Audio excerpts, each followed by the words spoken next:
बिस्मिल्लाहिर्रहमानिर्रहीम। अस्सलाम वालेकुम। मैं हूँ सुमेरा और आप हैं मेरे YouTube channel you can cook पर। आज हम आपकी फरमाइश पर रसमलाई बनाएंगे। परफेक्ट रसमलाई और बहुत आसान तरीके से मैं आपको बनाना सिखाऊंगी। अगर आप चैनल पर नए हैं तो मेरा चैनल सब्सक्राइब कर लें और ऑल नोटिफिकेशन बटन ज़रूर क्लिक करें।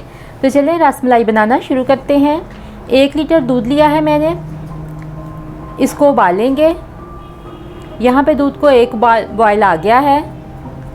अब हम इसमें शामिल करेंगे 2 सब्ज़ इलायची, हल्का सा कट लगाकर 2 सब्ज़ इलायची शामिल कर दें दूध में, और आधा कप इसमें चीनी का शामिल कर देंगे, या आप अपने जायके के मुताबिक चीनी शामिल कर सकते हैं।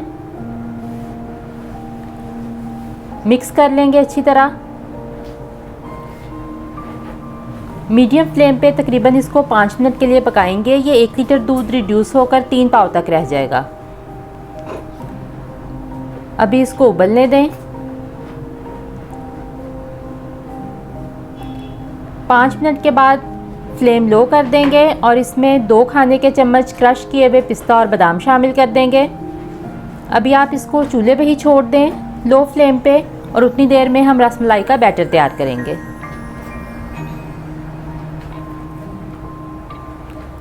यहाँ पे मैंने बाज़ार से पैकेट लिया है रसमलाई का। ये आपको मार्केट से आसानी से मिल जाएगा। इस पैकेट को एक मिक्सिंग बाउल में शामिल करेंगे और इसमें शामिल करेंगे 4 चाय के चम्मच कुकिंग ऑयल। ये आपने इसी मेजरमेंट से इसको बनाना है, इससे आपकी रसमलाई टूटेगी भी नहीं और हार्ड भी नहीं होगी। अब हम 1 अंडा लेंगे और उसको अच्छी तरह से बीट कर लेंगे। अब 5 खाने के चम्मच इसमें शामिल कर देंगे। सारा अंडा आपने इसमें शामिल नहीं करना, बाकी का अंडा आप कहीं और यूज़ कर लें। इसको अच्छी तरह मिक्स कर लेंगे और इसका एक बैटर तैयार कर लेंगे। कुछ लोगों को शिकायत होती है कि रसमलाई या तो टूट जाती है या हार्ड हो जाती है। आप इस तरीके से बनाएंगे तो आपकी परफेक्ट रसमलाई बन के तैयार होगी। अब हम इसकी छोटी छोटी बॉल्स बना लेंगे। बॉल्स बनाते वक्त ये ख्याल रहे कि बॉल्स में क्रैक्स नहीं होने चाहिए, इस तरह आपकी रसमलाई टूट जाएगी। इस तरह से स्मूथ बॉल बननी चाहिए। तो इस बैटर से हमारी 8 से 10 अदर बॉल्स बन जाएंगी छोटे साइज़ की। और ये काम आपने जल्दी में करना है। अगर बैटर को ज़्यादा देर तक छोड़ दिया तो आपकी रसमलाई हार्ड हो जाएगी। जल्दी से बॉल्स बनाकर इसको उबलते हुए दूध में शामिल कर देंगे। इस स्टेज पे आप फ्लेम मीडियम कर दें। लो फ्लेम पे रखा था तो अब मीडियम कर देंगे। अब इसको कवर करके 5 मिनट के लिए पकाएं। अगर आपके पैन का लिड जो है वो एयर टाइट है तो उसको थोड़ा टेढ़ा करके रखें कि दूध उबल कर चूल्हे में नहीं पड़ जाए। इस दौरान आप इसके पास रहें, चूल्हा छोड़ के जाना नहीं। तो यहाँ पे 5 मिनट हो चुके हैं। रसमलाई तकरीबन 2 से 3 गुना तक इंक्रीज़ हो गई है। इसको आहिस्ता आहिस्ता पलटा दें। ये आप देख सकते हैं इसकी सॉफ्टनेस भी, और ये टूटी भी नहीं है बिल्कुल। हल्के हाथ से इसको पलटा दें और 5 मिनट तक मज़ीद पकाएं। अब इसको कवर करने की ज़रूरत नहीं है, मीडियम फ्लेम पर बस पकता छोड़ दें इसको।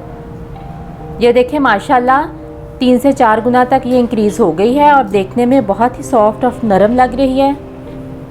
10 मिनट के बाद आप फ्लेम ऑफ कर दें और कवर करके इसको ठंडा होने के लिए रख दें।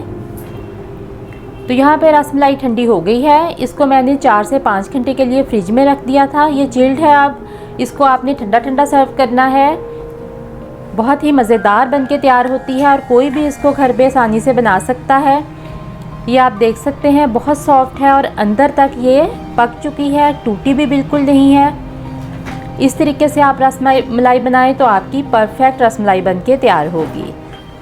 अगर आपको कम बजट में और झटपट मीठे में कुछ बनाना हो तो रसमलाई बनाएं। वीडियो अच्छी लगे तो लाइक और शेयर करें। अल्लाह हाफिज़।